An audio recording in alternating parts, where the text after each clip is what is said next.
Artists have been very busy in the studio during the pandemic. From Shaggy's Christmas album to Bounty Killer and Spragga releasing new albums, the 90s DJs are setting new music for a comeback. Now, Spragga dropped his latest body of work, The Journey Chosen, last month.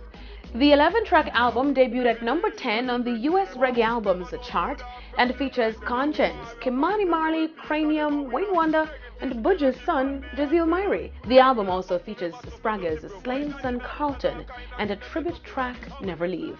As for Bounty Killer, the DJ who again rose to the top of dancehall's list following his epic versus battle with Beenie Man, is riding on the high by releasing a new album after 18 years. His single, Misleader, is said to be a teaser for the body of work. The album, titled The Kings of Kingston, sees Damian Jr. Gong Marley as the executive producer.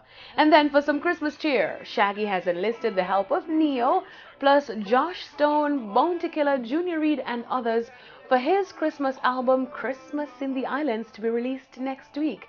Shaggy is set to bring back Christmas to the Caribbean as he reminisces on his childhood spent on the beach at Christmas time.